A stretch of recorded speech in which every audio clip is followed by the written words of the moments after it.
Okay, so we'll open up the work session of October 13th for the Zoning Board of Appeals for the Village of Southampton. And we want to welcome our newest member, Susan Stevenson. Thank you for your service. Thank you. I'm looking forward to the challenge. So we're going to approve the minutes of the board meeting on Thursday, September 24th, 2020. Do I have a motion to approve those minutes? I so move. I'll second. All in favor? Aye. Aye. Do we have Julia? Where'd Julie go? I just had you on mute. Yes, I gave an aye. Oh, okay. Okay. David Kirst and I have been discussing some procedural improvements that we might be able to make in application submissions, timing, and I wanted to review those with the other board members. One thing we are noticing is that the applications are getting to us even though they are somewhat incomplete, and that we are being asked to review applications that may not contain all of the important information or documents that we might want in order to render a decision. So David is going to expand the checklist of documents that will be required for an application to go public. Before an application can be approved for notice to the public, we'll have a checklist that needs to be completed. In the interim, I can go to the building department and work with them, or if somebody else wants to volunteer, they can do the same thing. But I would like to review the packages before they go public until David has a chance to expand the checklist.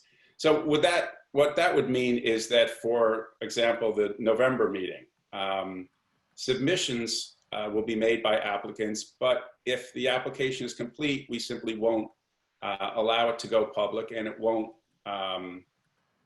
go before us until the checklist is complete.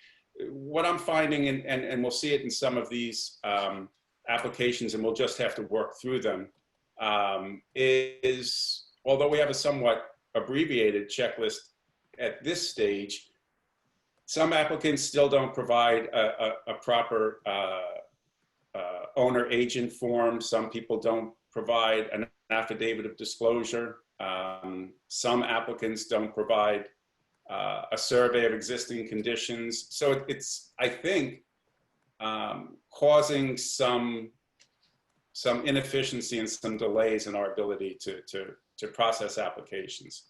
The other thing that I'd like to propose is that, although we started along these lines, once an application is properly noticed, let's consider requiring applicants to submit all supplemental documents or information on or before the Thursday prior to the work session. And in the event that those documents are not submitted, or information is not submitted on the Thursday prior to the work session, then it's just a matter of our not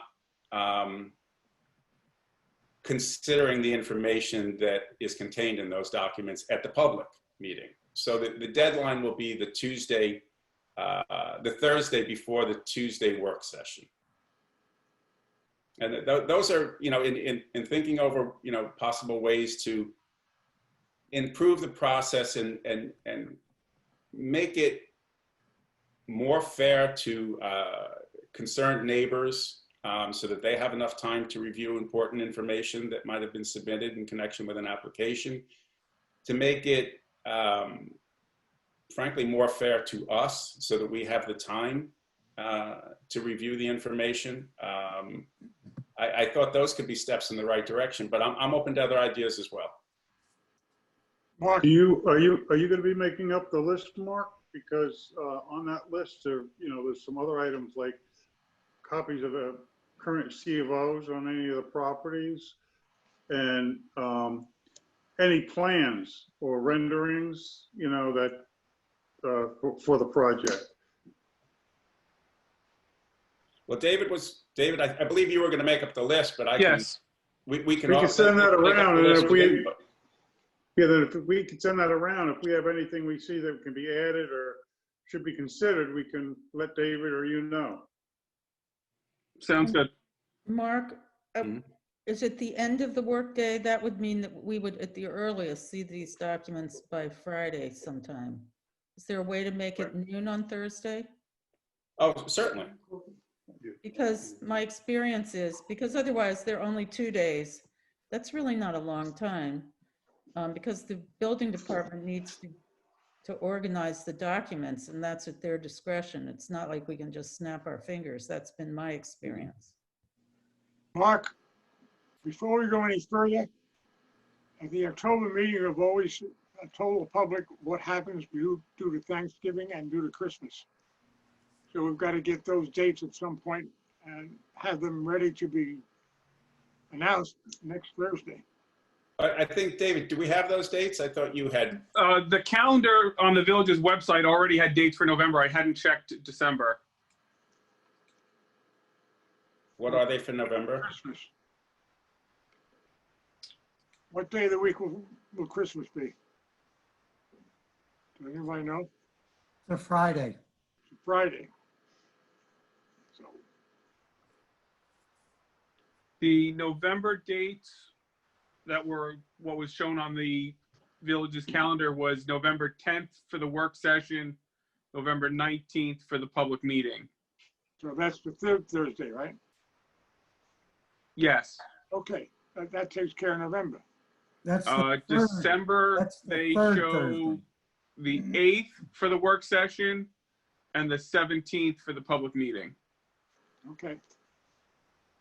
As long as it's all taken care of, that we don't have to worry about somebody asking us what's going on. Excuse me, though, Chick brought it out that is not the third Thursday in November. It doesn't matter to me, but I just wanted you to recognize that. What's not the third Thursday?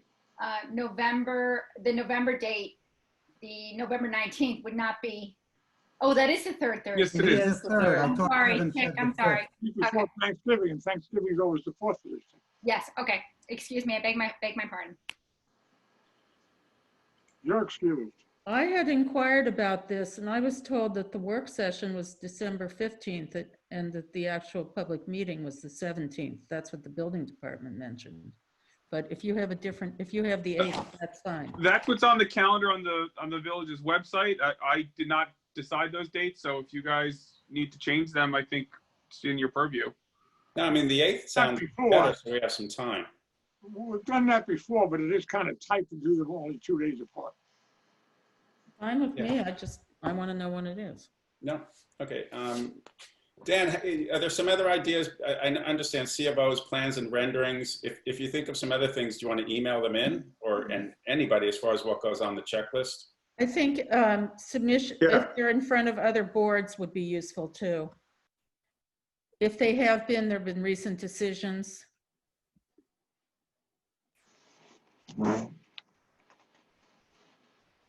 Mark, this is Chick. Hi, Chick. We had done a study, excuse me, for the village board a couple of years ago. And I think we might have even prepared an updated wetland permit form for consideration at that time. And it did look to address a lot of these issues. So I'll share that with you and David. And if it's useful, that's great. I'm sure it will be useful.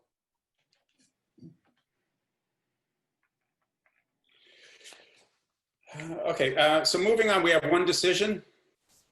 I don't know if everybody received it or if you've received it and had time to review it, but we have a written decision, South Lane Properties, 72 Gin Lane. I have not seen it. I read I it.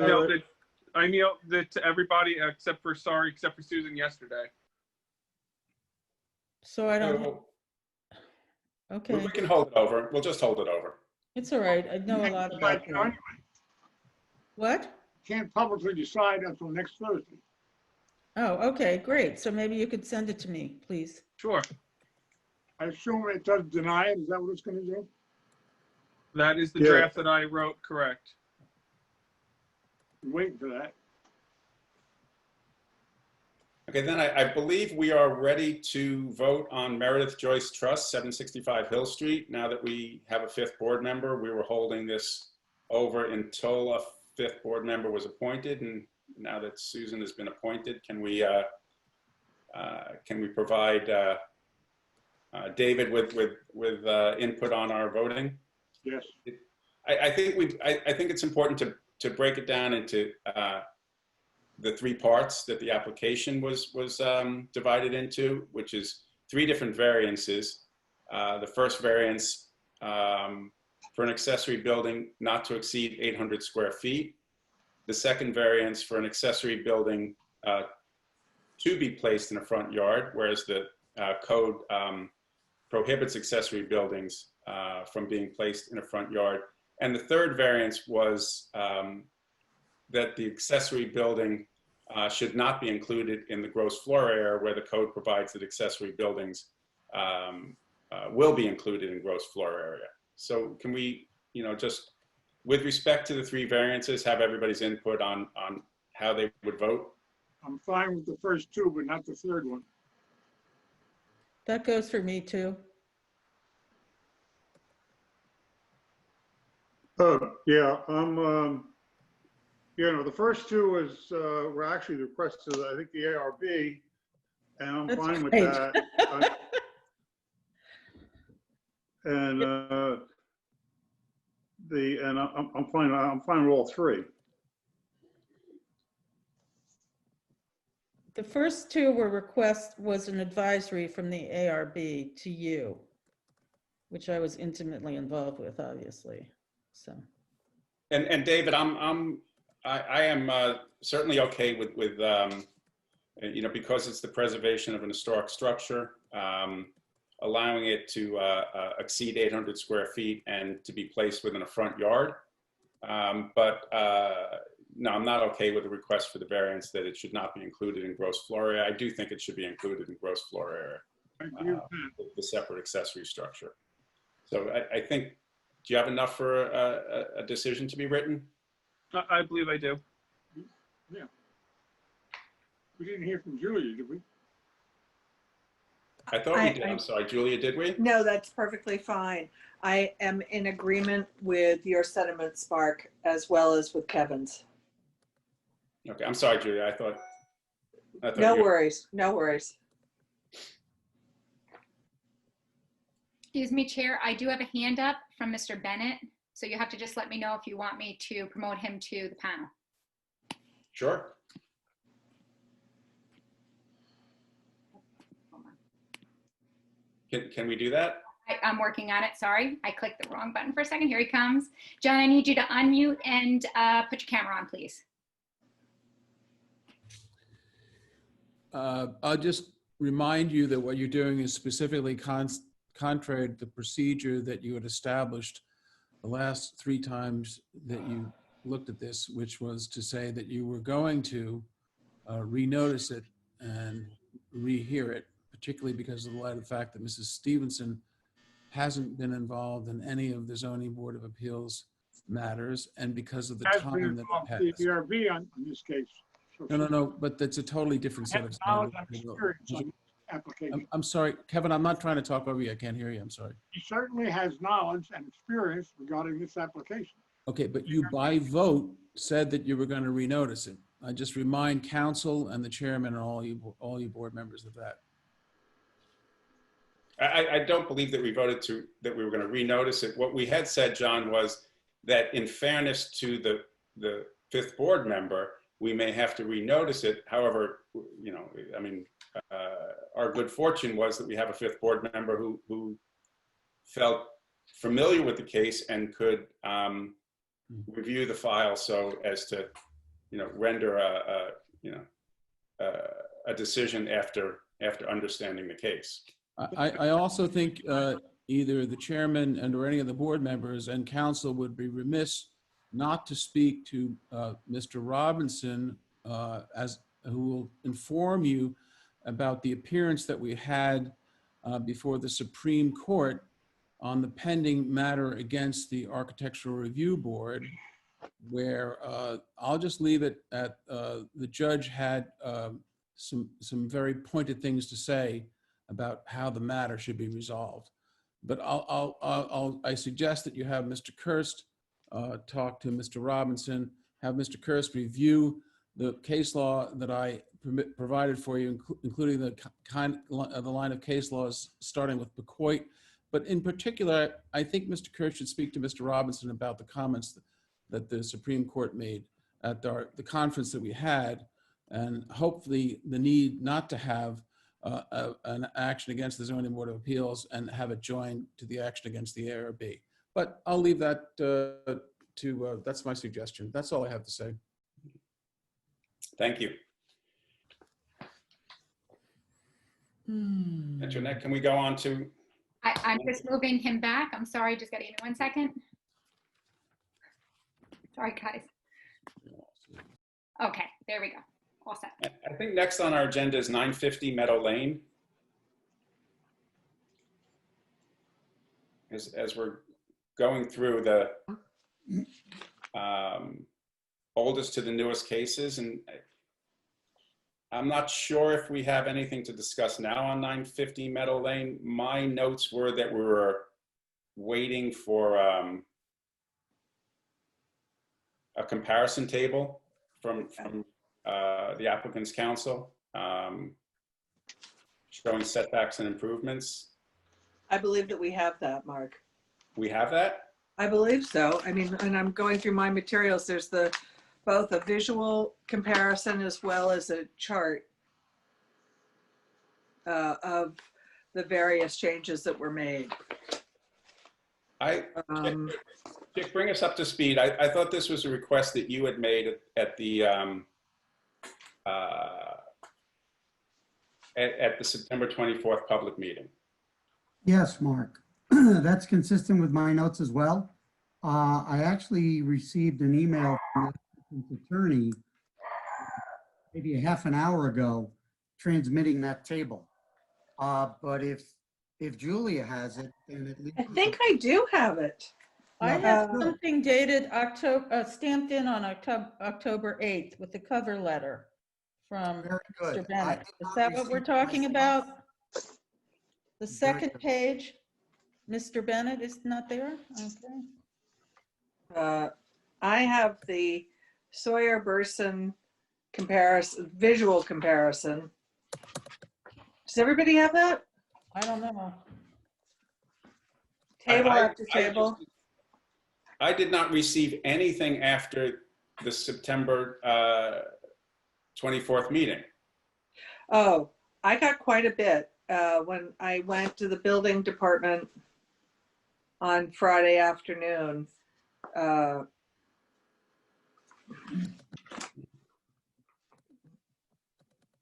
These tables, did anybody see these? Yes. I just put up on the screen what I received today. I got that. Good. So I have that as well. It was in my I have package. that. Yeah. So, Mark, this is the one that there's an existing tennis court on the property. They're reconfiguring the house. There is a wetland in the northwest portion of the property. And we were looking to weigh the benefits, which this chart helps us to understand and quantify. And, you know, just very briefly, The house is being reconfigured.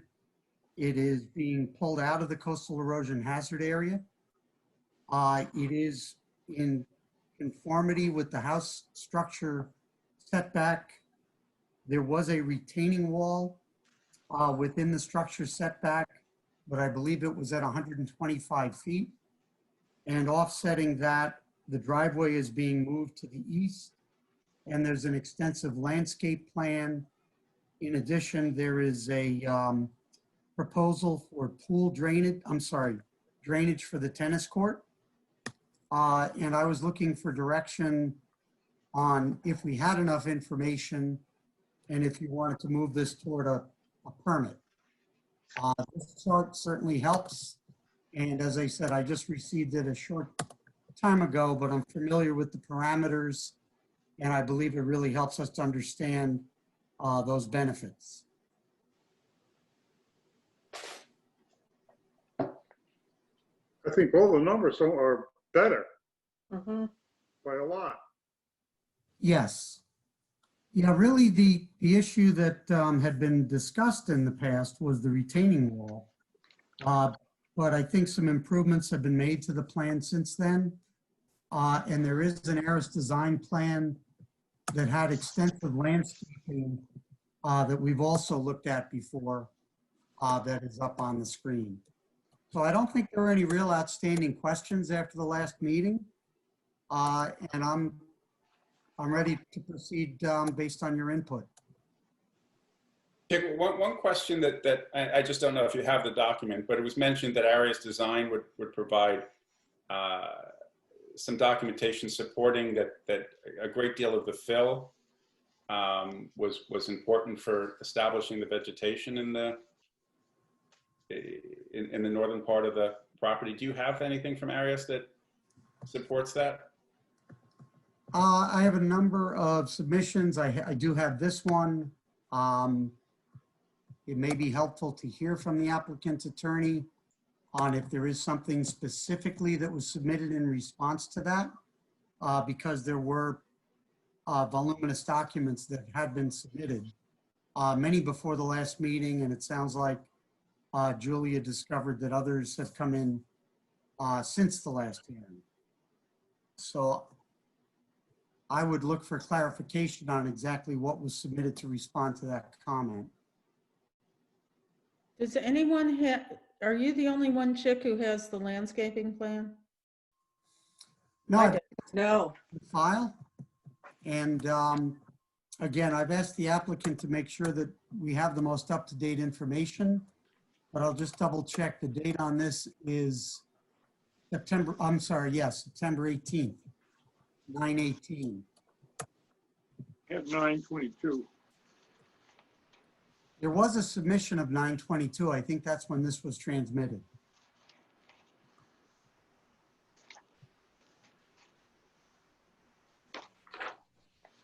But Kevin, I'm sorry, Mark, I don't have a direct response to your question. And The plan that you just, we could do it at the hearing. Chick, I think the applicant can have a chance at the public meeting to continue to fortify their strong argument that this is an environmental benefit to the community and to the property. I'd also like to give the neighbor an opportunity to clarify their objections and hopefully have their objections focus more on the variance relief than it had previously. But I do think we should keep it open for all purposes for another public meeting. Yeah, I think that was the intent, and that'll give me a chance to review the chart and also make sure I have all the up-to-date submissions since I just received the chart today. Mark, I do have John Bennett's hand up and I can promote him if you'd like me into the panel. Sure. Yes. Okay, and John, just once again, if you could put your camera on and unmute, please. Yep.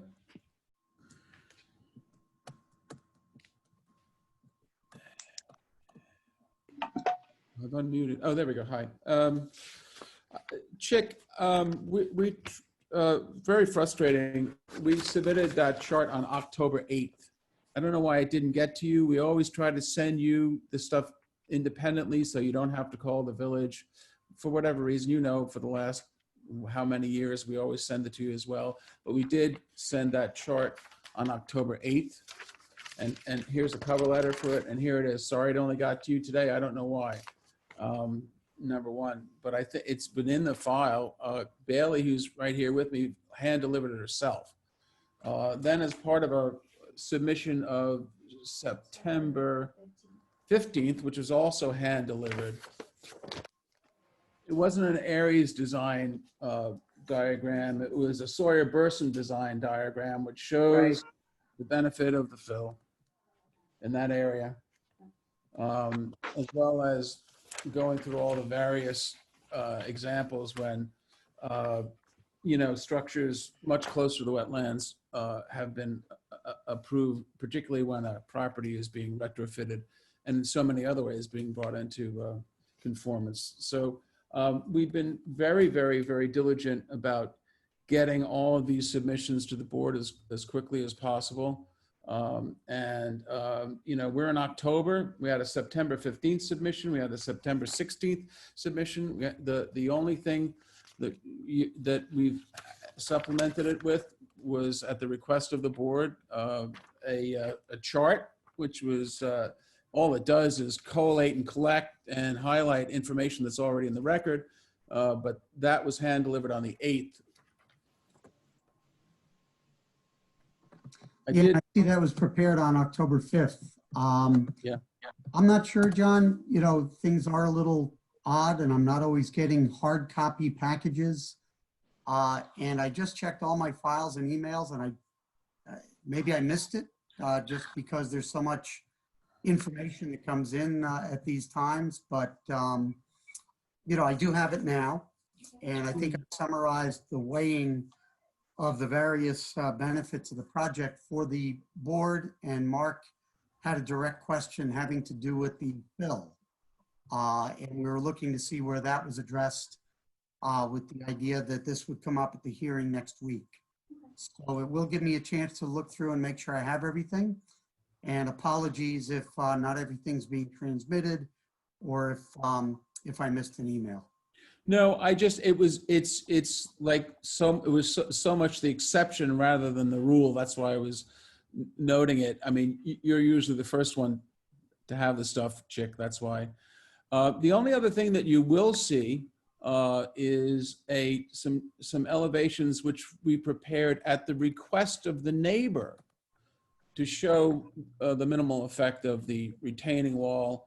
The fact that only in the areas where the retaining wall is higher than 30 inches from the grade will it be a clear barrier, and in any event that was covered by screening. So we'll get that to you. It was some elevations that were prepared at the request of the neighbor to the west. So hopefully that'll go a long way. We'll see what happens. Were these the ones that we had at the last hearing that had the shadow study and things like that? No, it was an addition to the shadow study. We put in a shadow study that was, we thought, much truer, so to speak, Yes. than the neighbor's shadow study. We showed you the science behind it. But at the request of the neighbor actually asked for some elevations. So, you know, it's always tough when the neighbor who's opposing you asks you to generate stuff. But it turned out that when we generated it, it actually showed how minimal the effect was.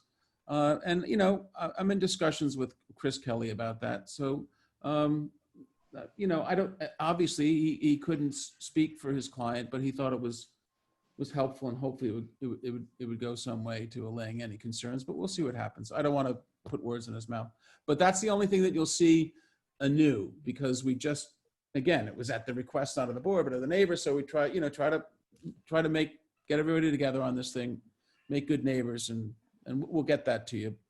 It's an elevation showing how the retaining wall that's for the septic system trails off. It's not one big, you know,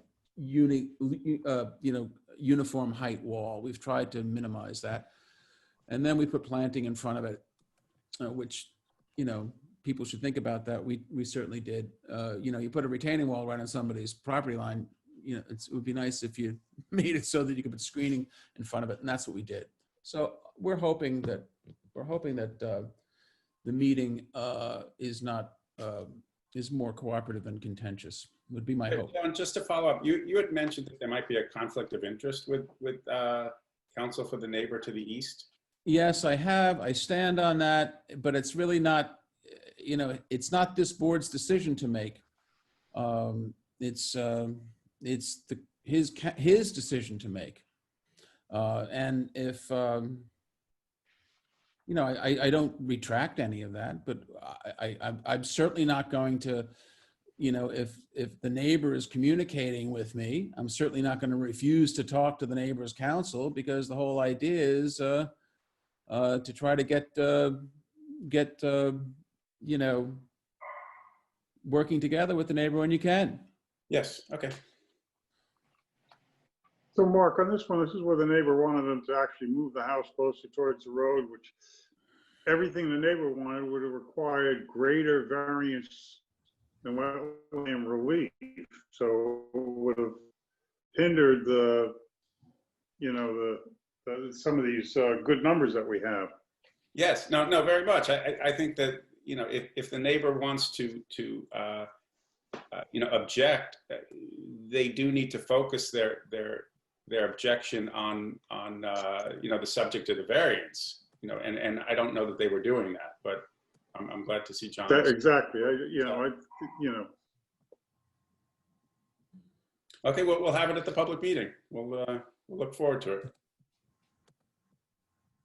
And don't forget, the neighbor to the west wrote a very fact-based letter, not of opposition, but of support. But by the way, also just, and I know we're some documents are falling through the cracks. Did anybody else see that letter of support from the neighbor to the west? I did. You have it? The letter of support from the neighbor to the west?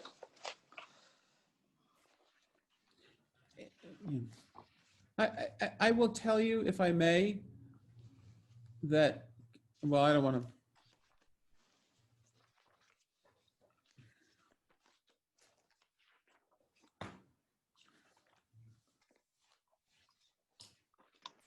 It's okay, Julie, we don't have to hold it up for that. I have that. It was I think I have it.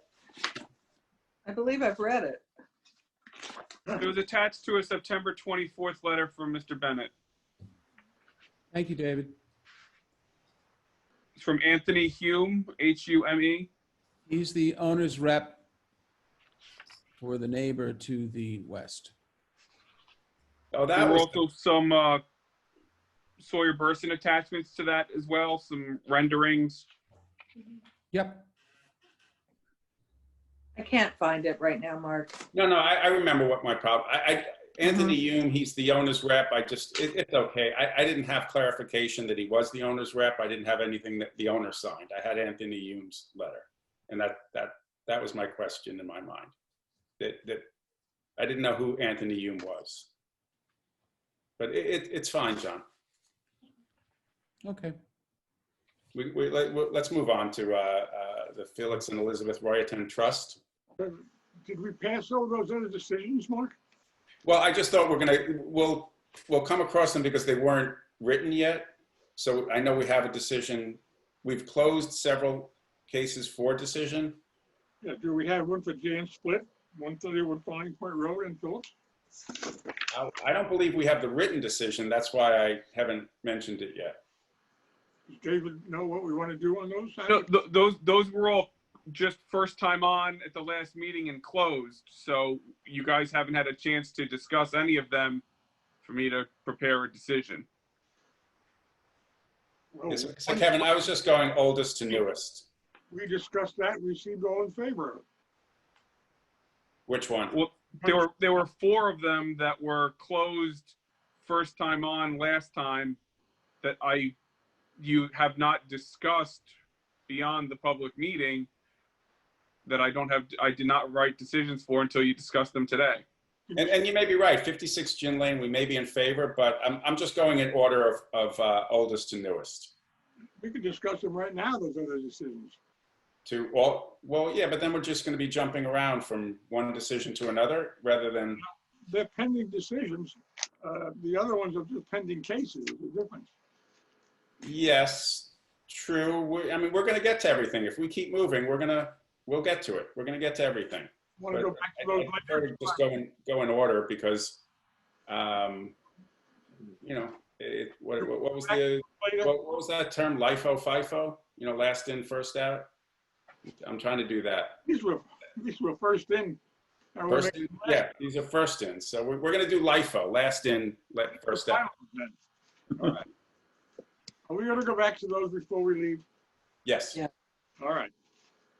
Okay, so Felix and Elizabeth Royatin Trust, I don't know that we have any new submissions since the public hearing, I think the attorney wants to be heard. and that would be great if Linda's here and we can hear from her. Is that okay with the board members? Yeah. Sure. Okay, Yeah. I'm gonna move her over.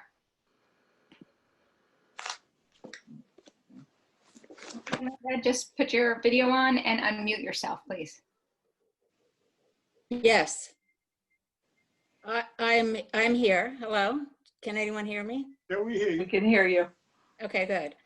I haven't submitted anything yet. I just heard about your new deadlines. I didn't have those before. I do have additional and important information that I want to submit to you that wasn't submitted previously, that touches right on some of the matters that you discussed in your last work session. This hearing was adjourned for all purposes until the next hearing, and I do intend to submit additional information. We have that by next week. I think so.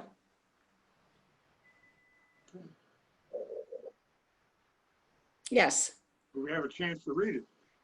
Yes, I'll try to get it to you as soon as I can. Okay. Thank you, Linda. Great. Okay, Good. Is that it? that's it. Okay. So moving on to the next one, unless anybody wants to talk more about Royatin Trust. Julia, I'm good.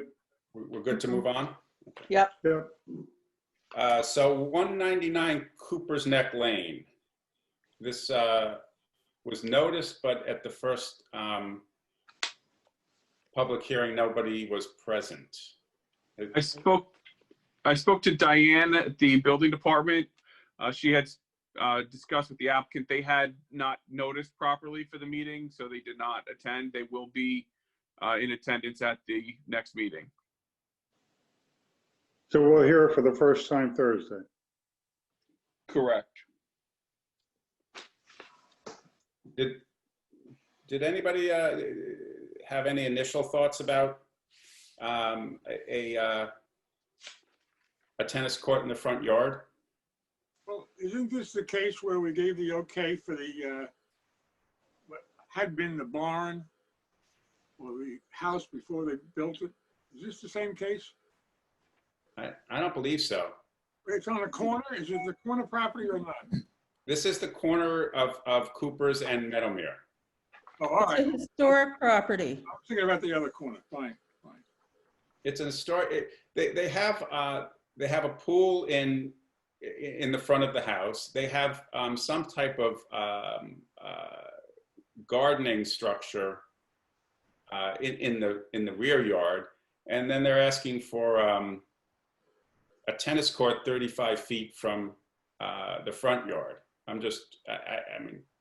Well, isn't it that they want the tennis court on the Cooper's Neck Lane front yard? Yes. Yes. And they're also, I did inquire about the glass house, the little greenhouse. Yes. That seems to be placed where they think I thought it was old, but it's brand new. Where does on the site. That's where they intend to leave it. I don't know. The other, the little pool house or whatever the garage is, was a complicated issue with the ARB, but we resolved it, and I think in the right way. As far as having a tennis court in front of a historic house, 35 feet from the property line, that could give me a problem. Any house, to tell you the truth. So, Kevin, except for a waterfront house, have we ever granted a 35-foot front yard setback for a tennis court? Not that I recall. What about that one that, what they Ox put on a pasture? lot? Yeah, It ox was an pasture. empty lot on Ox pasture and, It was a granted, yes. yeah, what is that? Not First Halsey Neck, Neck and but, Ox pasture. yeah, Halsey Neck. It was yeah, on- Halsey Neck. There was so an it was- empty lot in the corner and They- it it wasn't was- good for this- anything. It was part of another house, it was owned by the people who owned the house behind. But Yes. it was disjointed. It only hit at a corner, I believe. It was an odd piece of property. Yeah, to say the least. Well, that's a good one to look at, but I don't remember that being 35 feet from any of the, Well, I think I'd like to know what that one was, I think we have given relief in the past, but Yeah, we granted one 45 feet is pretty that was close. 3 years ago. I'm sorry, Kevin, I couldn't hear you. Many, many years ago, we granted one right across the street on Halsey Neck and Ox pasture on the, what would be the northeast corner. That's the same one, isn't it? no, that's on the Yeah. north side. It's across the street, but I still don't remember those being as close as 35 feet. I think the other one was, but it was a long time ago. I'm talking about 25 years ago, maybe longer.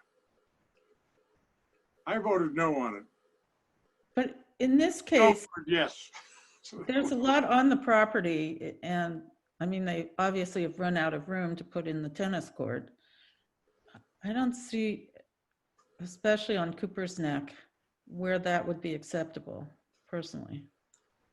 And they're opting to build a new greenhouse, it turns out. They have the new greenhouse. That's what I saw.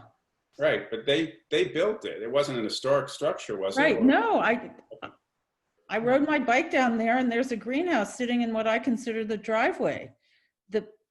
As for the rest of the plan for their garage and the back of their property, the Meadowmere side, there's an enormous house going up right beyond the property line. So things hit, if you go back there, I don't think that the smaller structure they built was a big deal, but to have the tennis court in the front yard is an entirely different matter. And I think inappropriate in every way. Who's the attorney on this? Those on property that are on waterfronts. Right, Dave? Yeah, was that you? Dan, I don't know that they have an attorney on it. I only saw a submission from the, Architect. I think it was the architect. The architect is very competent on this project. Was competent. Yes, he was very competent, and he also listened, at least for the ARB, to our objections and came back with a plan that we could then approve almost immediately. We discarded his first try, but he's smart. Okay, so we'll hear it, I guess, for the first time next Thursday. But you're right. I was surprised by the number of accessory structures they were putting on the property, and then kind of then Does adding. he have all the lot coverage calculations? Right.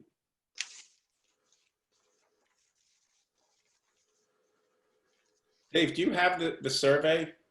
Yes, the maximum lot coverage calculation on there is 19,872.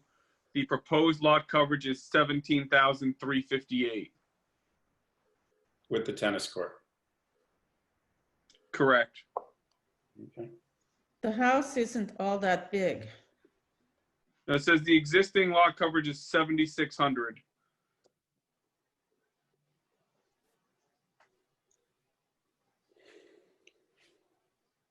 It's been there a long time, this house.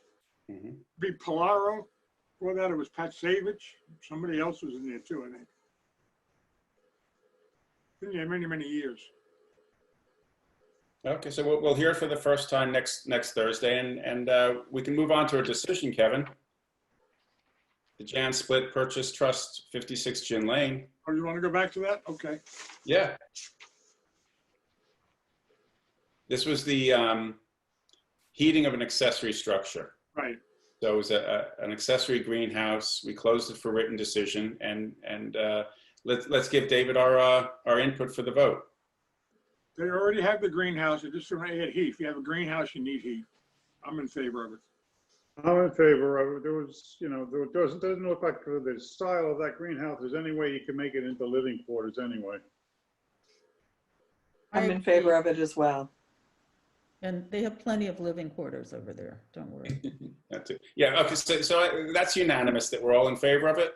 Yep. Yeah. Hold on just 1 second. I know there's a letter from Oh, the applicant's attorney offering a covenant against using the structure for habitable space. Is that something that the board would be inclined to include in the decision? He wants to, okay. Yeah, absolutely. Sure.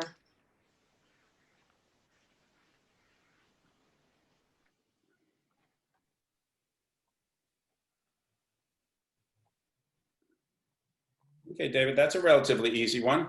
Yeah. Yep. And then, Kevin, can you take over? I'm accused from 129 Toilsome Lane LLC. Do you want to Sure. go through that for the vote? That's a flagpole property. You can't even see the property. You can't see the house, and you won't be able to see the garage. And the garage is very close to a garage on the front property. So it looks like a no-brainer to me, but I don't know what the other people think. Anybody else got any comments on it? which one is this, Kevin, you're talking about? On Toilsome Lane, 3082 the flag lot. 129 Oh, Toilsome. okay, yeah. It had all the support from the neighbors. You can't see the house from the road. You won't be able to see the garage from the road. Yeah, it was a flag lot. I was And the fine with neighbors that. were supportive. I think because of the weird configuration of the lots, I also worked on this on the ARB. It's better for the neighbors to put it where they're asking to put it, which is literally next to the garage for the building in front of the flag lot. That's right. So I have no objection. So are we all set with this one? All four of us?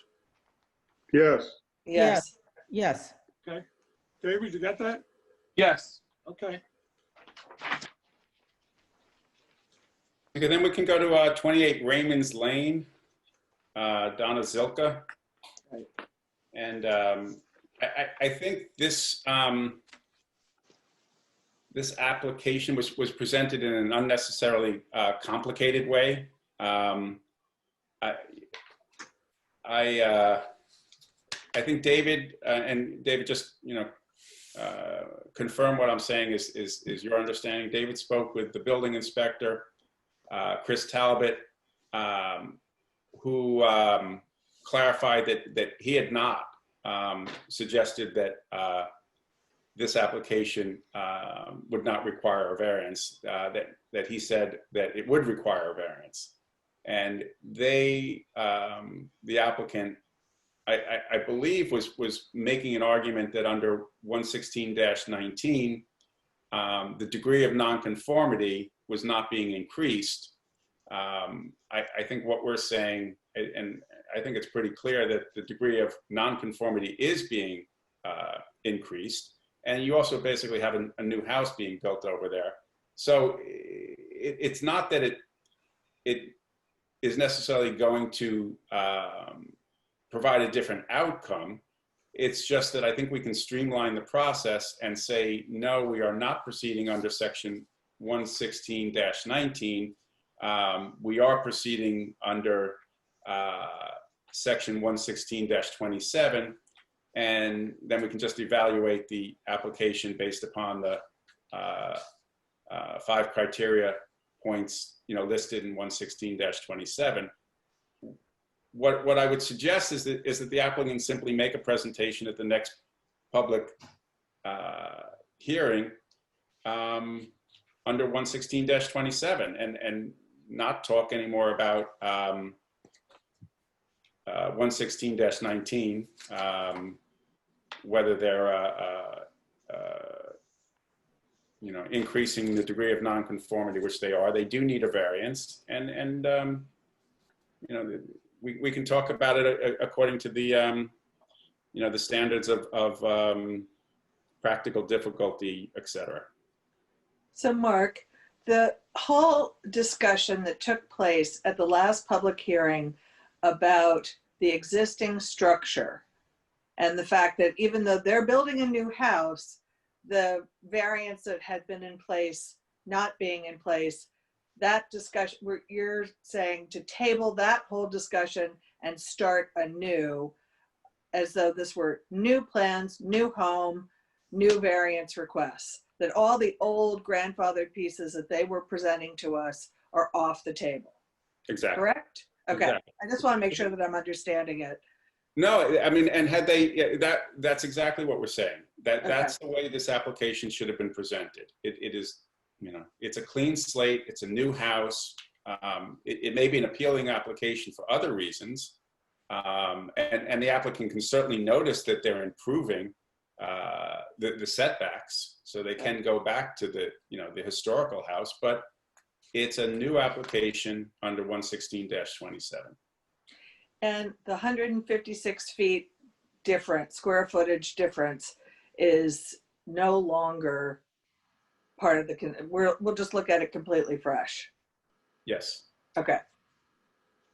I'm in, I get it.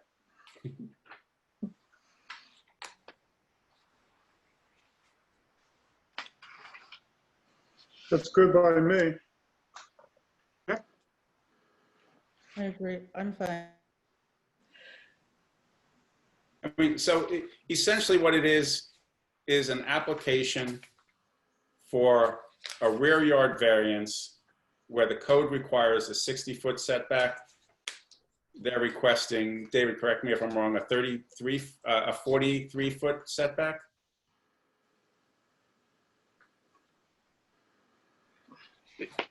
That is correct. Okay, so that's the one variance that's required in this application. They have 2 rear yards. And in the case of the rear yard to the west, they're asking for a 43-foot setback where 60 is required. Right. Okay. That's really the whole case, right? Is he, does the architect want to speak, or should we move on and just wait for the public hearing? I do not have any hands up. Just wait for the public hearing. Okay. Can I'd just like to clarify one other point, if I may, which is all of the correspondence that we have received, the ancillary correspondence about Roscoe Drive and the subdivision there, and they all came in before the last public hearing, but was not addressed in any way. Is there any part of that conversation any part of those assertions that need to be followed up on our end as it might affect zoning? I don't know the answer to this at all. David, do you want to weigh in on that? No, I've looked at the prior decisions and the subdivision map, and consistent with those, this property is not part of that Roscoe Drive subdivision. Okay. And even if it was, I'm not sure those claims would be relevant at this point. They're certainly distracting. Yes.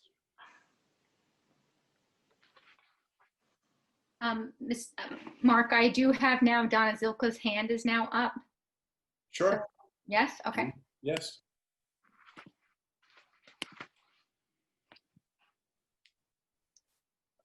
Okay, Donna, we just need you to put your camera on and unmute yourself, please.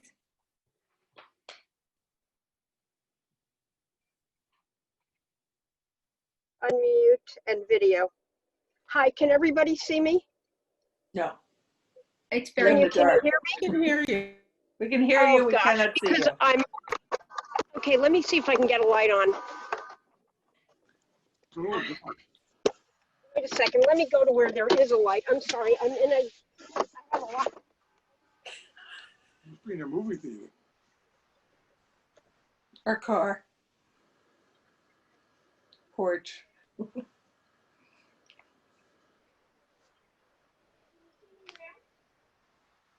We can kind of see you. It's fine, talk.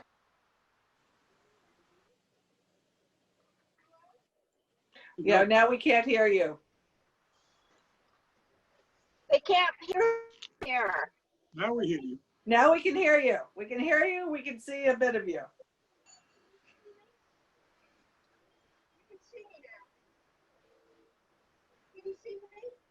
We can see you. It's hard to hear you though. They can't hear you. You have to speak to the microphone. My car, and it's dark. I'm trying to get the lights on. I'm so sorry about this. Why don't you just Don't talk? worry, just keep It doesn't talking. matter. Okay, here I am. Is this better? So here's the application that was filed asked for one or the other. It also said if they don't grant the relief that it's asking for a variance. And I sent a letter to the building board also, actually, I think requesting exactly what you're talking about. I sent it to Diane yesterday. Yeah, what we're saying, Donna, is that you need to come forward at the next public meeting and present your case on behalf of a variance under section 116-27. Okay, and if I know that if I don't get it, I can build on the footprint if I keep some of it, but I would really prefer to get the variance because it looks a lot nicer, that's all. All right. Okay. But thank you, and really thank you for everything. And I did send an email to Diane, and I truly think you guys are amazing. You think things through. I've heard the other cases and everything. Thank you for taking care of everyone in Southampton. So Mark, could you just be clear about she needs to actually make an application for that particular? She doesn't have to renotice. How about the filling out what she's actually seeking on the first part of the form? Is that? No, that's in there. It's actually, Okay, there's an attached addendum. no one gave me the document, so I did But watch the tape. There is an attached addendum that details the either or request. Okay, okay. Okay, so do I need to do anything before the next meeting? Just really just focus your application on the variance request under the 116-27 standards. And So not file anything else, just talk about it at the meeting? yes. Okay, I really appreciate that. Thank you very much. I'll tell the architect too. Thank you, and sorry Thank about you. the dark. Thank you, Fine, bye-bye. don't worry. Okay, so moving on to 131 Flying Point. This is a request for a 59.5-foot front yard setback for a residence where 80 feet is required. This was the case where they're building a new house on a lot with 2 front yards, and it was closed for decision. The variance request is 25% according to the record. And let's give David some input on where we would be voting. Fine with this.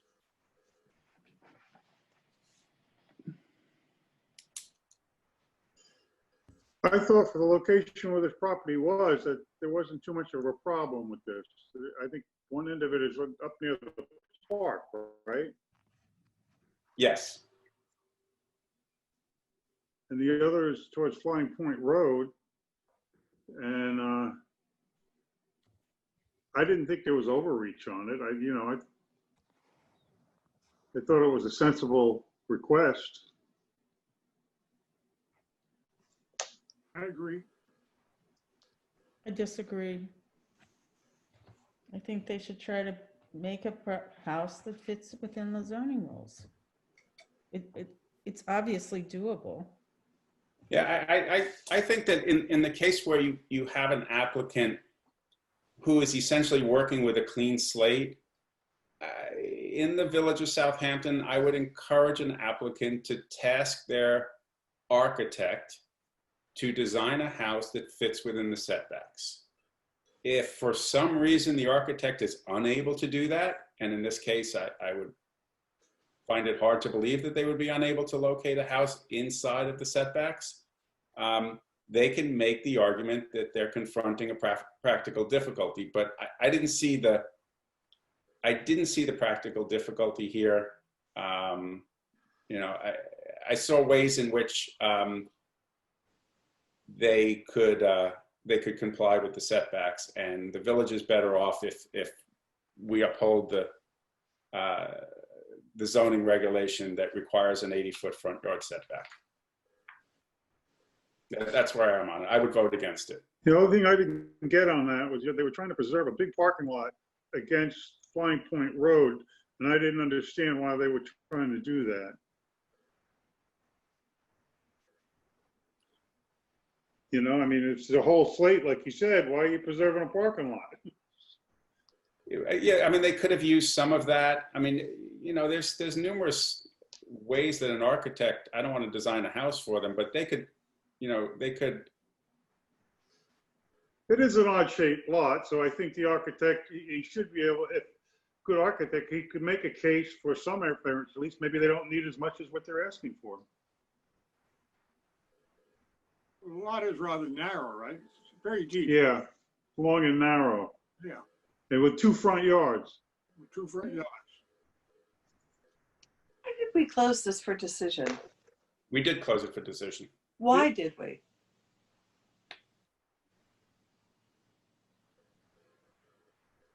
We were ready You're to, muted, Susan. we were ready to vote on it, I guess. But I didn't think that the release that he was asking for was totally unreasonable. Right. No, I'm not going to say totally unreasonable, Dan. I think unnecessary. And if we're going to have a zoning code, I think it's our job to preserve its existence and its integrity. And these people didn't really need this variance. I thought it was somewhat unnecessary, I guess is the best word. It's an unnecessary variance. They have a house there now, they're completely taking it down. If you were always to go by the zoning code, then you wouldn't need this board. That's why ZBAs have been created. Well, it seems to me that Zoning code. they can ask for a variance and the board can decide whether or not. So Mark, acceptable. Mark, do you want to just reopen it, Mark, and then you can ask the architect those questions? No. I mean, whatever the board wants. I mean, we closed it for decision. I don't think that this particular application with this particular design is going to win a majority of the votes, but that right now seems up to Julia. Susan and I are voting no. I would join in voting no at this time. And I do have Mr. Fischetti, who is the lawyer, I guess, representing the application, his hand up. I can have him speak if you'd like me to. Good. Sure, go ahead.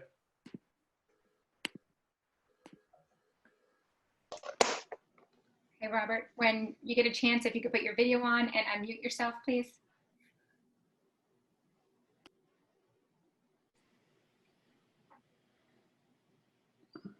I'm just working on it. Oh, there we go. Yep.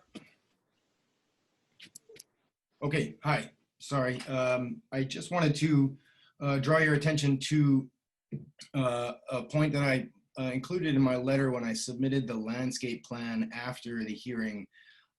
which my client pointed out to me afterwards, which is that the front yard, there's a good amount of topography in the front yard that would make it quite difficult to slide things forward the way my client has the house set up so far. This design being slid forward would become problematic due to the slope of the front yard, as I understand it. I'm not a designer or architect, but that was part of the reasoning, and I apologize for not including that in the hearing last time, but that was part of the reasoning for the whole project being slid further back. And as you said, it is quite a narrow lot. So even with a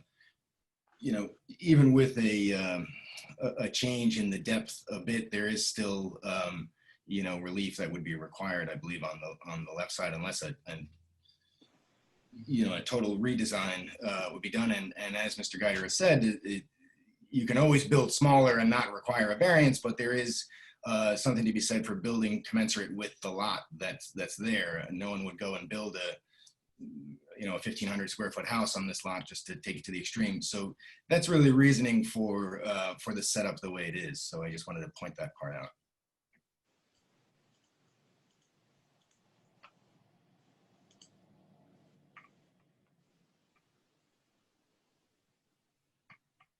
Okay. You want to reopen it, Mark, or what? What do you want to do? It's, I'm waiting to hear from Julia. I don't know that reopening it is going to change things, Rob. I'm wondering what you want us to do, but I wanted to hear from the other board members. So, I think what you're talking about when you're scraping a house, you're moving so much dirt, you're removing a house, you're excavating the foundation. I mean, I think the idea that you're trying to do this in some type of precise way that you're not going to disturb the landscaping in the front yard is just, I don't know that that's reality. No, we're not saying the landscaping. The way my client understood it from speaking with his designer was that there would be a good amount of fill required to add to the front yard if things were to slide forward. And that was really the reason for the house not being set up in a long, narrow way was because that's where it would leave us. They're also keeping the tennis court where it is, keeping the parking area where it is. I think the pool is shifting a little bit, but essentially where it is. So we are rebuilding the house, but it's not really a total redo of the whole lot. No, I understand. So you're suggesting that adding the fill in the front is some type of practical difficulty? Yes, correct. And the way it was explained to my client too, it would at some point require, due to the slope, a retaining wall, which I'm sure is not really something that would be preferred along the road there on Flying Point. But that's the way the difficulty was explained to him. Well, I'd like more proof of all of those suggestions. You look at the lot, it does slope. Yes, it's not the only lot that's ever sloped up, that's all. I guess the question is, it's up to you, Rob. I think let us talk amongst ourselves, and then we'll decide how to proceed. Maybe we'll just keep it open, Rob. But we hear what you're saying. Okay, thank you. I mean, if it comes down to, if we don't have the votes, of course, I'd like to have it reopened so we could, discuss further and look at our options. But my understanding was that from when we ended the hearing that, that we were at least leaning towards an approval. But, I understand people are still considering. Okay, thanks, Rob. Julie, do you want to reopen it? I think something has to change from where it is. I mean, if it's the same plan without any changes, I can't imagine my vote changing. But if there's more information that's important for us to hear, I'm willing to do so. Okay, no, I agree with you. So let's reopen it, David. We'll hear some more. I don't want to abbreviate it. I'm with Julia in that I think they have an uphill battle to show that they're unable to design a house on vacant piece of land in the village that complies with 2 front yard setbacks. And I'm always concerned about the precedent involved. I mean, you have 2 front yards and you have a clean slate to work with. You're removing the pool, you're actually adding a pool house in this case, and you're removing the house. So now what you have in reality is essentially a vacant piece of land to work with. So show us why you can't design a house that complies with 2 front yard setbacks. We'll reopen the hearing and see what they say. Sounds good. Susan, you're muted. Let's move on. You're muted. We have to have a motion to reopen it. I make a motion to reopen the application. I'll second. All in favor? Aye. Aye. Aye. Okay, so we're on to another decision. 1 Hampton Road, the signage, Yes. that was closed for decision. Sounds interesting, this application. It's something really unique. I never had one like this before. Then I don't have a problem with I have no voting problem. yes. I'm in favor of them doing this. So am I. Okay, Dan, you're in favor? yeah. So David, you have enough to write a decision? Sure. Was there any sort of restriction on, I don't know, I was thinking maybe on lighting of these signs or anything like that that the board would like me to include? Well, the only thing we told them, this is for them only. If they lease the building to someone else, the variance doesn't go to anybody else. Right. Susan, you're muted. They offered the exclusivity the last time. That it would Correct. only be. So I would accept that because they offered it. Why not? It'll only be this applicant. Correct. All right. But That that should be- way, that's enough. All right, David, good. What were you going to say, Susan? lighting can be an issue. I'm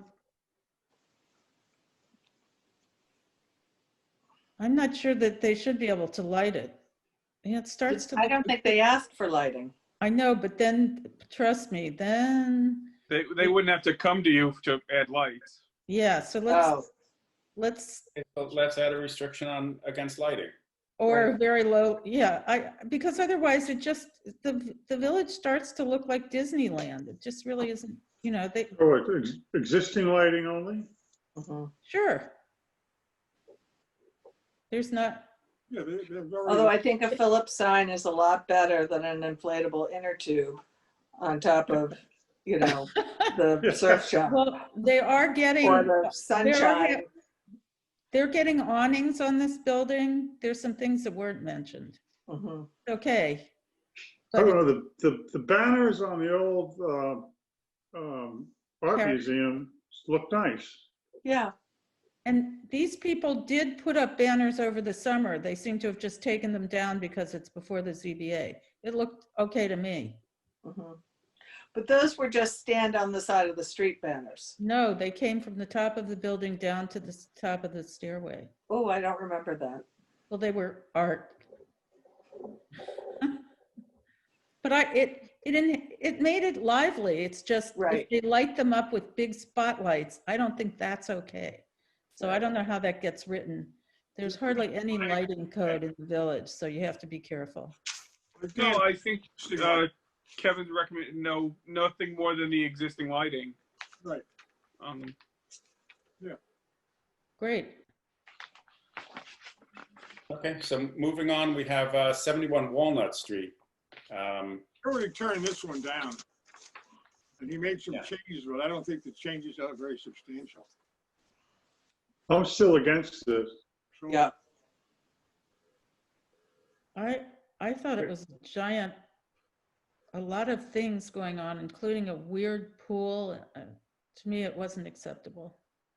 Is there any variance request, if we divide it into 4 different variance requests, is there any variance request here that could be approved? For instance, the 1-story addition to this front yard setback, Well, we the still- vestibule that they're adding to the front of the house. Don't we still? I think that was just a little roof over the front step. I'm not against that. Yeah, that would be fine. That's almost like a safety issue, you know? Mhm. And the second division would be the 255-foot covered porch to an eastern front yard setback of 17 feet where 50 is required. So this is the extension. That's so encroaching on this tiny neighborhood. Going toward Pine Street, right? It's encroaching on Pine Street. Yes.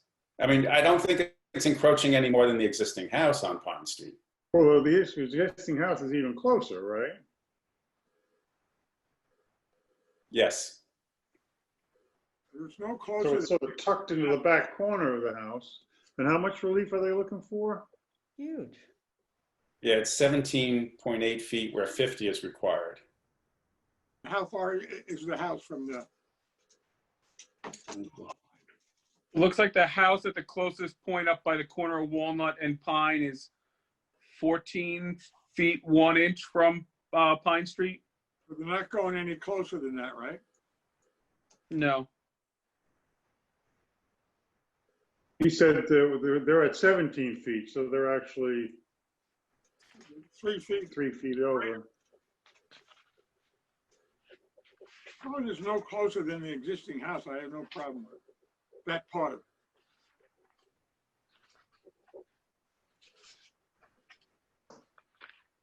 Julia, could you see a way that you would agree to the second? I variance? don't. I don't.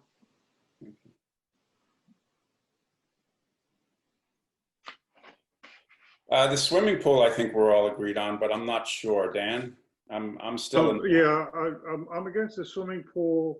On the small addition they want on the back of the house, it's a 1-story addition. I could be fine with that, you know, I don't think that's really hurting the neighborhood or anything, you know, it's not in anybody's face. Too closed. And then the garage, my problem with the garage is that they have a pool house in it, and if we're turning down the pool, what's the point of having a pool house? Well, I agree with that. I don't mind a garage, but I mean, I just want to make sure everybody's seen the latest submission. They have, the pool has been reduced to a hot tub, to a 6x10 hot tub. It sits in the middle of the property, right? Right in the middle of the backyard. That seems very weird to me. if it's a hot tub, it's not a pool, isn't that correct? There's a lot of discussion about this. Yeah, it's still over 100 square feet, so it's still a is it? pool. No, it was Okay. 10 by 8, right, David? It's 6x10. 6 by 10. Yeah, so it's not a pool anymore. No, that's why they did that. Yeah, A hot tub or a dipping pool. yeah, it's, that size is a hot tub.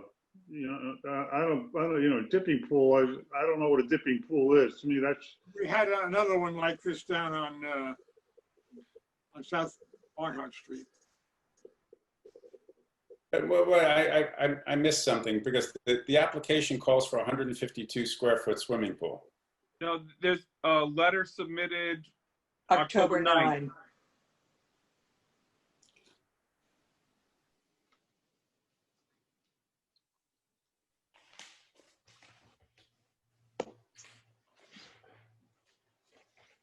Yeah, he wants to come in. And that reduced the pool to 6 by 10 or the, Sheila, Yes, it calls it a hot tub, is now 6x10. Sheila, he wants to come back in. He's getting nervous. well, we've done a hot tub thing before. Go in there. I don't have of course, I don't have the documents because I didn't get any, but I remember watching the tape where the hot tub sits in a place that I find odd. Why is it out in the middle of the lawn? Maybe to meet Yeah, the, see, I haven't seen that new plan yet. We have I don't have it. I don't have it. It's only, it It's was from only, Lisa Zaloga. You don't yeah, have it? no. 3087. I remember I watched the tape, but I'm having trouble with it. Oh, yeah, no, I have something, but not everything.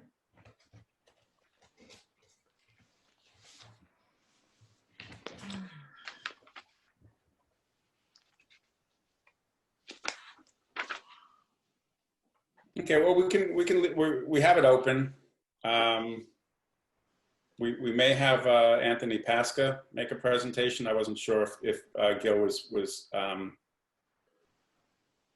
was indicating that we would, but I think it's open for all purposes anyway. So we can clarify these issues at the public hearing. Okay. This is the home that the neighbor came, waited through our whole last meeting to be able to present, correct? Yes. Yeah. Yeah.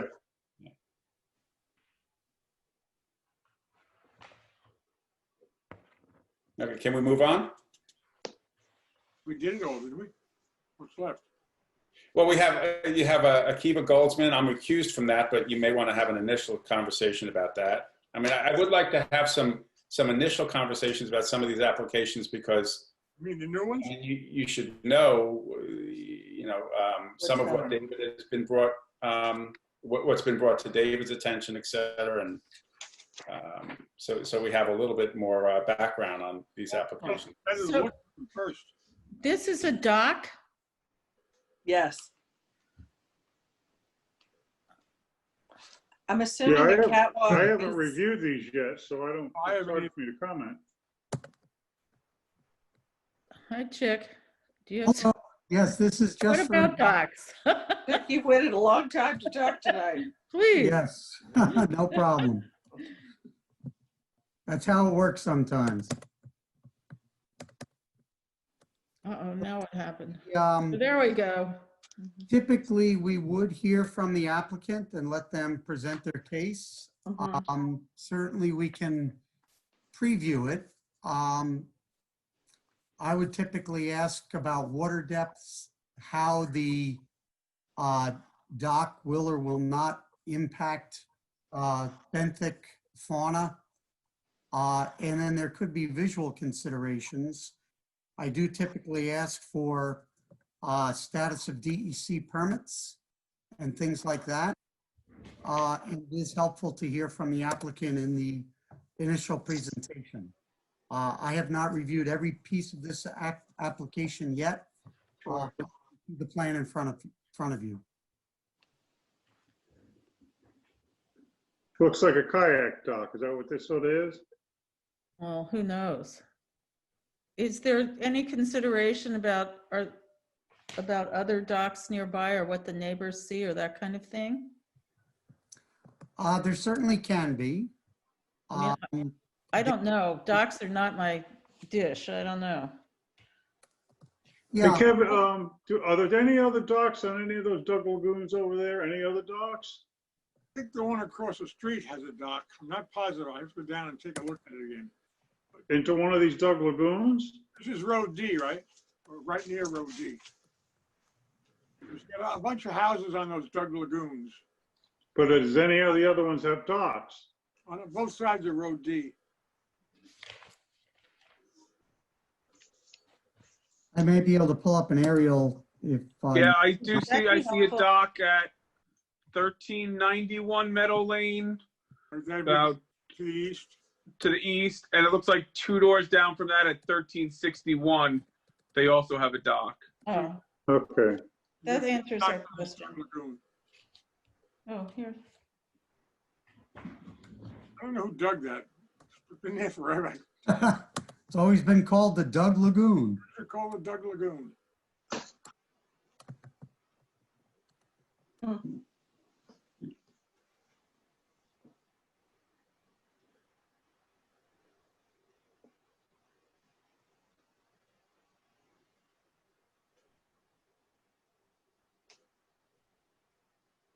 Is that coming up with the aerial now or not? Yes, Yeah, Yeah, we're Yeah, I have seeing it. it. Where, which Very is the good. house? this is on the corner of Meadowmere and Road D.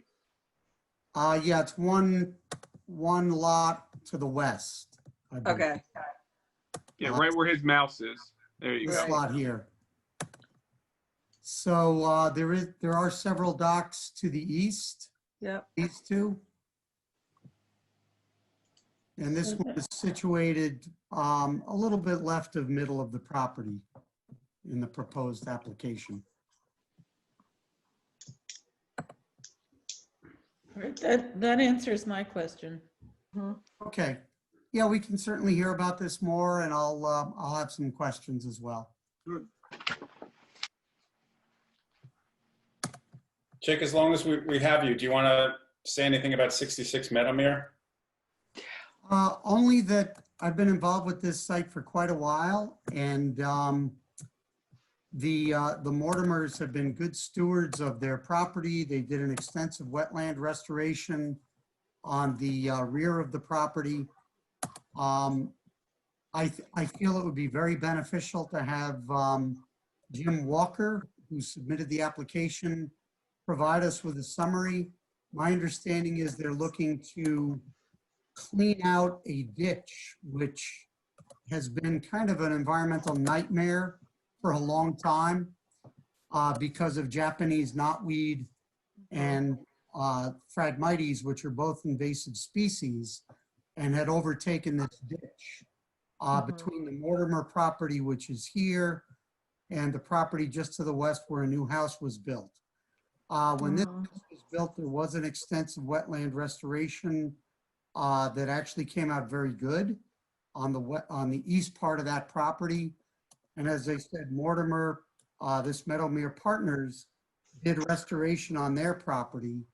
And my understanding is they're really just looking to either further restore or restore flow or improve the ditch. From an environmental standpoint, consequences are not significant in my opinion because it is removed from Fuzzy Neck Pond and there already has been extensive restoration through this area. So Jim usually gives a good environmental explanation, and I think we'd all benefit from hearing that at the hearing next week. Chick, what's the water flow from where to where? There is a ditch. It kind of fades out, but there's a culvert under Meadowmere Lane. And you can see that the areas to the north of Meadowmere have been fairly well developed. So the designated wetlands are restricted to the area south of Meadowmere. There is a connection, and this ditch runs down the length of the property to Halsey Neck Pond. Right. It's been a very degraded area. The ditch has been dug for stormwater transmission.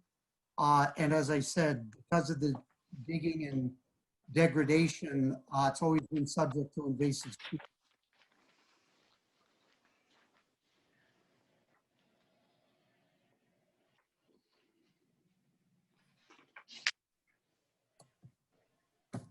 So that's just an overview. So we're prepared for the hearing next week, and I'll look forward to the applicant's presentation. Okay, thank you, Chick. Let's just, I just wanted to talk a little bit about 144 Powell Avenue. I mean, I looked at the submissions. Mr. Chairman, maybe before you go on, I don't see any other wetlands items, and good use of time for me to sign off. Good night, Thank you Chick. very much for your help. Hi, Chick. Have a good night, Chick. See you next week. Have a great evening. Hi, Chick. Bye-bye all. So Matthew and Susan Hamlin at 144 Powell Avenue, it looks like pyramid law relief for a detached garage and side yard relief for a detached garage. And yeah, I mean, I looked at it to some extent. And my question, might be also for you, Dan, to look at it. It looks like it's 2 stories, and I'm not sure why it's 2 stories. You know, does a garage need to be 2 stories? And it seemed like the storage portion of the Well, it's an accessory structure, it can be 16 feet, right? can be 16. Right. But then it's running into pyramid law relief. With the 16 feet? Well, that's what I'm wondering. Maybe we can all look at that, or look at that between now and the public. Is it 16 feet? I'm not sure I saw that. What I did see was in the storage portion, there were steps going up to basically a landing. And that's what I didn't understand. That's probably for storage. Second, Yeah, I have the same thing right in my garage. I have steps that go up to the loft. I use it for storage. on the second floor storage. Second floor storage. When I built the garage, as Dan helped me build it, it was 16 feet, which you're allowed to do.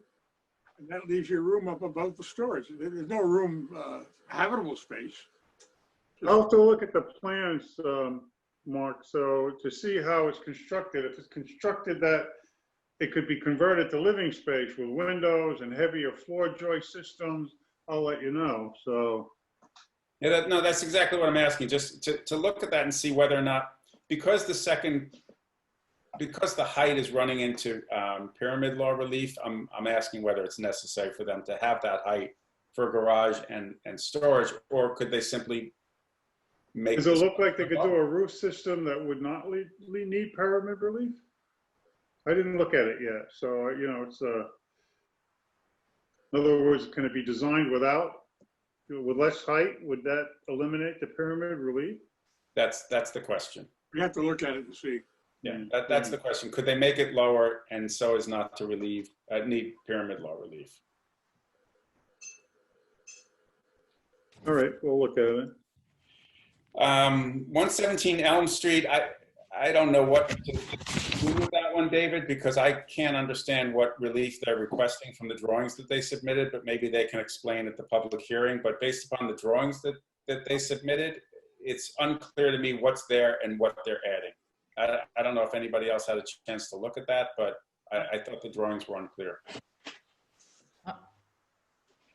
I didn't know what they were talking about. The drawings were, I thought it was an incomplete application, is what I like to say. It is.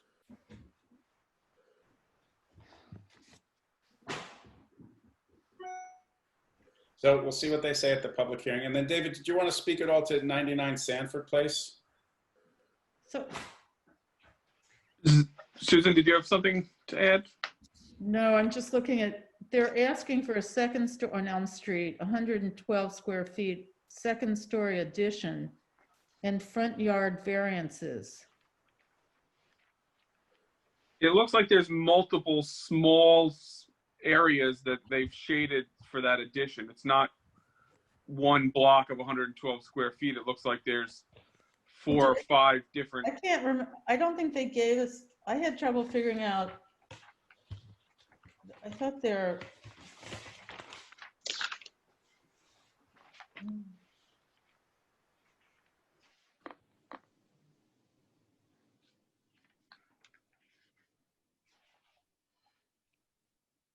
I don't know, the drawings, I don't know what they're asking for. It's hard to tell what's existing and what's proposed. So we all have a question that's come up from Susan Hamlin that says she's here and she's happy to offer input on 144 Powell. I'm sorry, I saw that. I was just waiting for a pause to address that with you. Okay. Somehow it's across my screen. I'm sorry, I didn't see it, but sure, let Susan clarify. That would be great.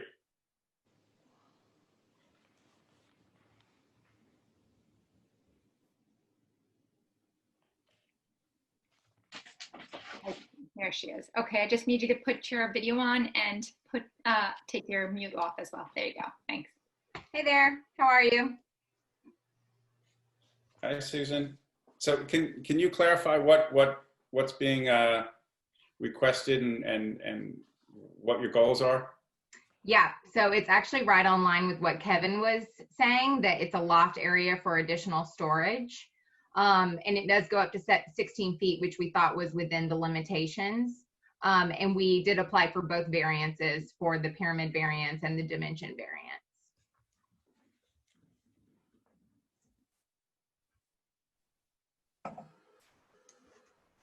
So I saw the landing. Is the storage area running the entire width of the garage storage area?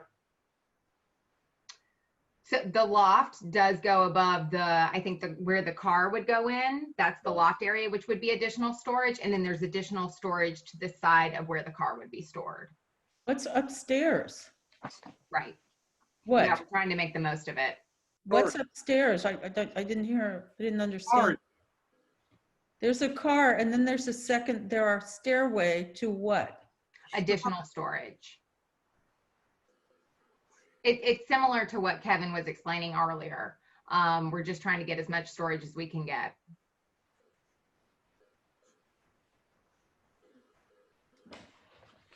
That's what you use a loft for, over a garage. Very common usage. Okay, so there is a full floor that runs the width of the garage being requested. Right. But it's running, but it's conflicting with the pyramid laws and just the pyramid law.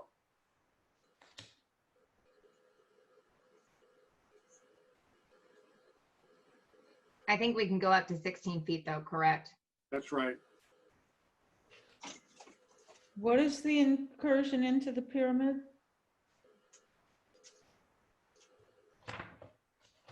About 500 cubic feet. Oh, it's a lot. Cubic, 500 square feet would be a lot, but 500 cubic feet is not really a lot. It says the garage is 520 square feet. And I believe, where's the pyramid? There was a pyramid calculation. It says the area penetrating the pyramid rear yard is 13 square feet. Side yard is 43 square feet. Total volume penetrating pyramid 497 cubic feet. On a lot that's how big? Not very. Same size as the garage.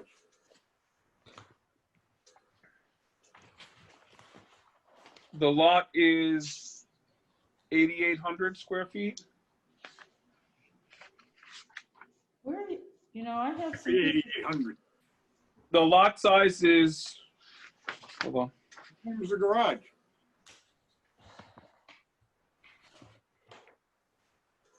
The lot size is 8,889 square feet.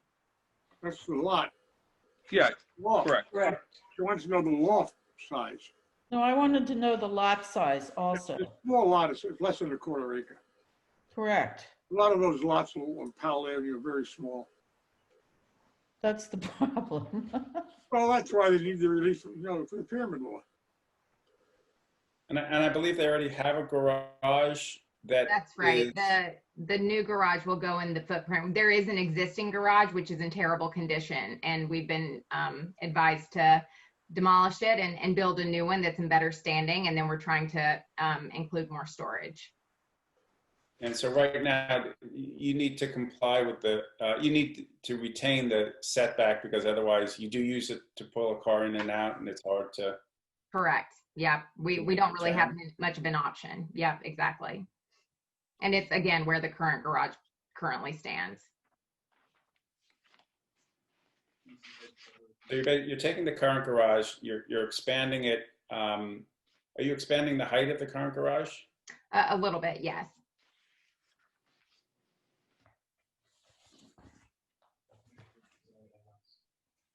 The height will simply just match the design of the house. Do you know how much the height is now in its current, what the differential is between where it is now and where you want it to be? Height wise? Is there,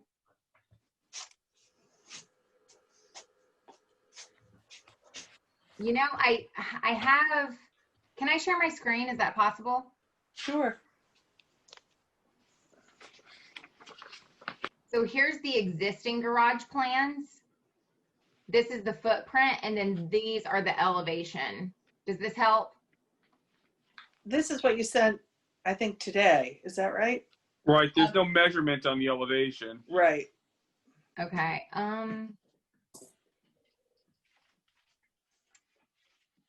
I don't have the details of exactly how high it is right now and what the variance will be, but I can track that down. So yeah, You're it going to would be coming to us helpful next to week. us- Susan, it would be helpful to us, you know, for your architect to show the before and after with respect to the height. Okay.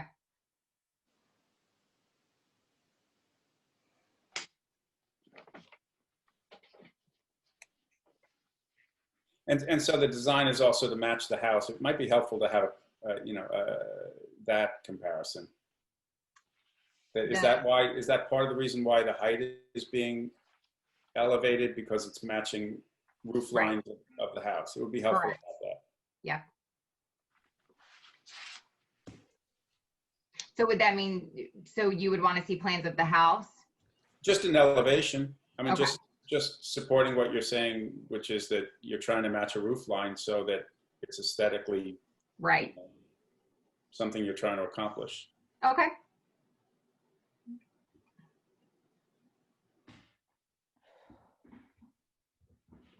Okay. Any other questions? No other questions. Just wanted to. No. I You meant, guys know I us meant, here. no, I meant from the other board members. Oh, okay. No, great. You We'll see know, you I next think Thursday. it's, I'm ready for the hearing. Yes. Great. Okay. We're ready for the hearing. Thanks so much. I appreciate it. Sure.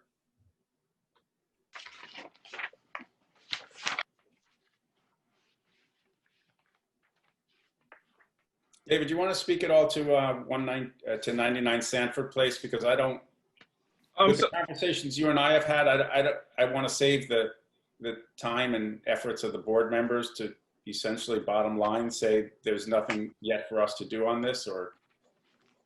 Well, I actually did hear, I reached out to Chris Talbot on this matter because there is a submission in the packet from the applicant's attorney stating that they feel that the variances may not be required that they've requested.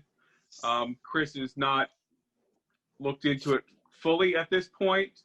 However, his initial reaction was he didn't believe that the conditions for that were ever satisfied, so he wouldn't be inclined to say that those variances were standing and that there would not be relief needed again for those same variances. So if he's going to take a look at it, and if the conditions have not been completed from that prior decision, then he would feel that variances are still required currently. You read that decision from 1988? Yes, we have the 88 and the 83 decisions that were I forwarded as well. Did you receive that? I received, you know, Okay. I was on the board then. I remember the decision very well. It's kind of a weird place back there. And we granted relief from whatever they were asking for at the time. I'm not really sure that they need a variance. Again. But I just want to save the time and effort of the board members, and why don't we just hold this over until we determine yes or no on whether they need a variance, and then we can. We have to hear it. Or, We have to hear them. Of course. It's noticed, so we're going to hear them.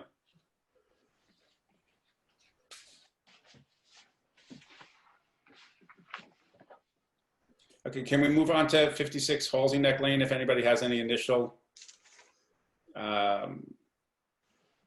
comments or questions about the applicant requesting a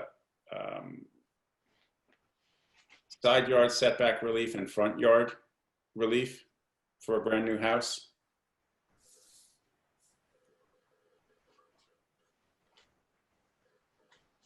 I haven't looked at it yet, so I'm gonna have to go down there and go look at the property. Okay. Same here. I mean, I think when asking for, my initial comment would be when asking for a front yard variance, it's an uphill battle, but having a streetscape might be helpful, you know, to the applicant. But without a streetscape, I don't see how you can grant a front yard variance. If they're not going to be in line with their neighbors for some reason, it's going to be a challenge, even with an existing house, because they're tearing down the single-story house and building a brand new house. So that's my initial reaction to it, that the applicant's counsel or architect should provide a streetscape initially on this as some level of support, but it's going to be a tough variance request. I agree that we need a streetscape, and since it's a new house, I'll repeat, I don't know why they can't build it within the terms of the existing zoning. Sure. I believe there may be a notice issue on this. Lisa Zaloga had contacted me earlier about this matter, that the notices may not have gone out in time, so this may not be on anyways. Okay.